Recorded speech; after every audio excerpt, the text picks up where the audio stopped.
Welcome back to Results Driven, everybody.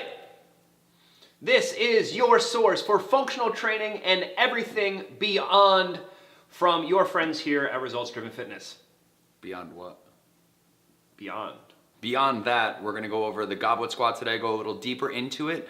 We're going to talk about my favorite coaching cue for it, and we're also going to introduce Janine to the show.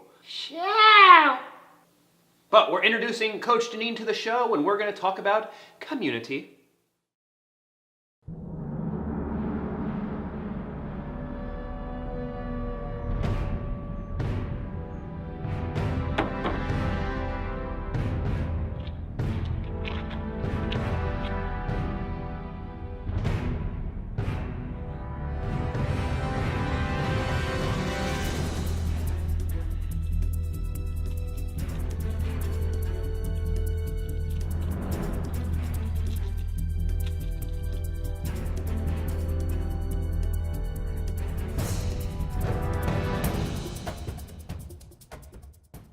What's up, party people? Are you ready to freaking rock?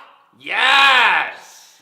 Today, we're gonna go over the goblet squat, some coaching cues from Coach Ed right now, and we're also gonna go over community. But the theme of this month, our last week in January, is talking about getting started and building a foundation to set you up to meet your goals in the new year. In the last episode, we introduced you to the goblet squat. And today we're going to go into how the elbows can teach you how to squat. We're also going to introduce you to Coach Janine and a very special part of the RD community. Well, she's cool, but another special part of the RD community, the couch. Couchy. Couchy's the nickname. That's how it's known by its friends. So we're going to talk about community and squatting. Let's get started.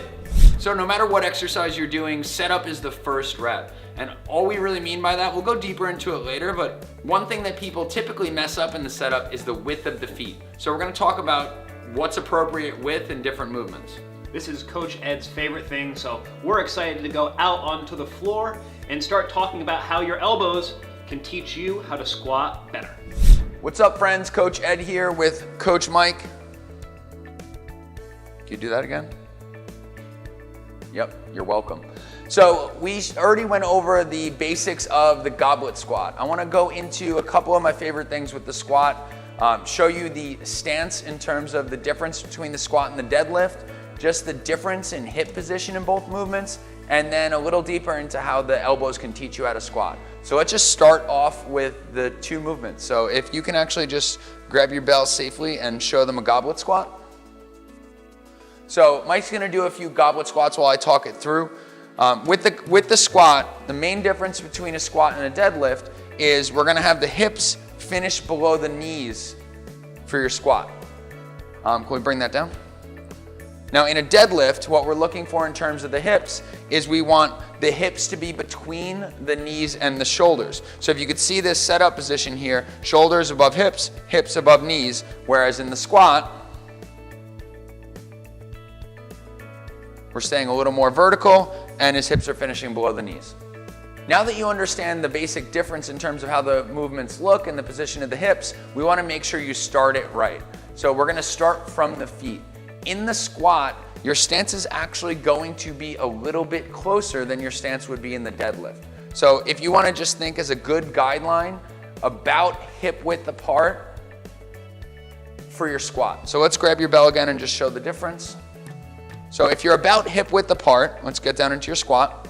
We actually actively have to pry the knees and hips apart to fit the elbows, and we'll come back to that in a minute. Let's get the feet a little wider into the wrong position. Go even a little wider. A lot of times when people set up for their squat, they'll get a little wider than shoulder width, and then it's just this crazy fight to have to keep the knees out, and most people just don't have the mobility to be able to do that. So let's also get set up for the deadlift. So in terms of the deadlift, if you take your squat stance, and you just take that little shimmy out, that's enough for most people. We're also gonna start with the bell between the feet for this movement. So as Mike goes down into his deadlift position, you can see certain things are the same. We're still prying the knees and hips apart, but we have that slightly wider stance and the hips are a little bit higher than they would, or a decent amount higher than they would be for the squat. You're good, Mike? In order to know you're doing each movement right, you probably have to have an idea as to what's wrong. So I'm gonna have Mike do a couple wrong variations on the squat. The first one you'll commonly see is just the hips being too high at the bottom and the torso leaning forward. So it's almost turning your squat into a bad hinge. Another thing you'll see is just the knees and hips not being in a strong position. So just having that slight, he's exaggerating a bit, but even just this slight cave in is enough that he's not gonna be at a strong angle, a strong and safe angle for the ankle, knee, and hip. In terms of hip position, the main thing you'll see in the deadlift is just violating that rule I mentioned before. We want the hips between the knees and shoulders. So one variation you'll see wrong is people squatting their deadlift, where the hips finish below the knees. So go down a little lower, Mike. And then the other, hopefully it doesn't fall. The other thing would be hips being too high. So the hips raising up to where they're either level with the shoulders or even a little higher. Either one of those positions, whether your hips are too low or too high, are just not a strong position to hinge from. So now we're gonna put the pieces together, and I'm gonna teach Mike as if it's his first time goblet squatting. Understand a few things here. One, we know he has the mobility to be able to do this movement safely. Two, we already have taught him how to own the bottom position, either through a bottom iso or a supported squat. So assuming this is your first goblet squat, what I want you to do is get your feet about hip width apart, maybe a tiny bit wider, and then we're gonna bring the belt up safely. You're just gonna grab the belt and slide it up close to the body. Now from this position, what I want him to do is I want him to let his elbows teach him to squat. So as you pull yourself down into the squat, let's make sure the elbows finish inside the knees. I'm gonna have him hold the bottom for a second, and you can see here, if he uses the elbows and knees as a landmark, he knows how much he has to pry the hips. So now push the ground away and come up. And as he goes through a couple more reps, all he has to do is to check if he's prying, is know if he has to make that change at the bottom. On the next rep, I'm gonna have him not pry, and you can see how he gets the little knee flutter at the bottom as he tries to make space. Rather than a coach having to sit there and bark at him, it's just as simple as him letting the elbows be the guide as to whether that rep was where it needs to be or if it needs a little bit of work. I think he's tired now. Hopefully this helps you out. We got this tip actually from Coach Dan John, one of the smartest guys in the industry, so thanks, Coach. You just saw some good and bad examples in terms of position for the squat and deadlift. If you struggle with one over the other, one of the best ways to earn the movement you struggle with is to just get really strong at the movement that comes a little more naturally to you. That happened with me when I first started here. My movement was less than good. If you watch the 90-90 positional breathing it video, Ed said, We tried to find a subject that has hips that function well, but we found Mike. My hips did not move well when I started. For me to gain the ability and the right to deadlift, Ed just said, get hella strong at squatting. And one of the first things that I did when I started at RD was I just bought a heavy kettlebell. And I did squats every day, just trying to get my lower body strong enough to get my hips to function appropriately, so the deadlift came a little bit easier later on. For any of you that might know a little bit more about our system or just about movement in general, it wasn't the only thing he did. We're talking about the main strength exercise that was chosen for him to work towards his other fitness goals.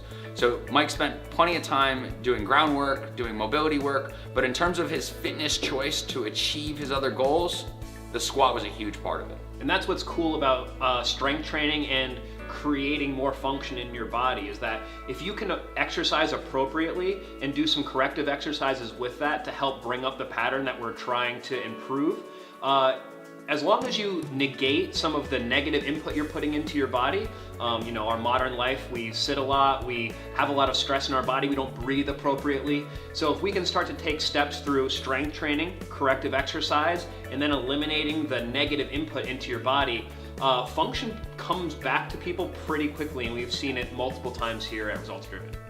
At least 6. When people are first starting at Results Driven, it's pretty easy to convince them that they have some work to do in terms of improving their mobility. Because most people when they first start either just never focused on improving their own fitness or had something in life derail them from that path. The interesting or tough part comes when people get a little further into their journey. I had a conversation today with one of our most dedicated members. She's somebody who does all the mobility work we ask her to do. She just shows up to the gym on a regular basis. She's just a badass. What's up, friend? What's up? The conversation we had was just about the fact that she felt her hip flexors were always tight. And it's not necessarily that something needs to change in terms of her program. It's the fact that American lifestyle just has too much sitting in it. So if you plan on staying in this country and not going off the grid and living in the woods, becoming a survivalist, we need to make sure that you just always have a healthy dose of mobility as part of your program. And this is where you have to look at your goal and look at your lifestyle and say, what can I do? Either what can I do to change my lifestyle, or what can I do to reassess my goal? Can you get a standing desk for work? Can you maybe peel back? One of the things that we struggle with some of our clients and some of our community is they're huge runners. They've run their whole lives. Running puts a huge impact on your hips. And so sometimes we have to tell people and have a hard conversation and say, what do you want more? Do you want to continue to run, which is totally cool, go do your thing, we're not going to take it away from you, but then we need to reconsider our goal of deadlifting, because we're not going to hit the mark that we need to hit on our FMS screen to make sure that you're going to deadlift appropriately if you continue to do those activities. So it's up to the coach and the client to have an honest conversation at times to say, where do you want to go and how can we help you manage your life to achieve your goals, in the gym and outside of the gym. And what Mike's saying is we're not making an emotional decision. It's here's your goals and here's what you need to do to achieve those goals. And the movement screen just gives us an objective way to measure that. If somebody does not want to give up running, then keep doing it. And if the leg raise doesn't improve, we have other fitness choices for you. We just have to be honest about what you need to do in order to achieve the goal, and is that goal something that's truly important to you? So if you're watching this at home and you've been struggling to reach a goal, take a step back. Hopefully you can find a coach or reach out to us. You can email info.resultsdriven@gmail.com. We'd be happy to talk to you on the phone or exchange some emails to kind of help you dissect what's happening in your life and take a look at your goals and how we can help you achieve them. Now that you know how to squat, go practice. Come back next time when we talk about community on the Results Driven Fitness Show.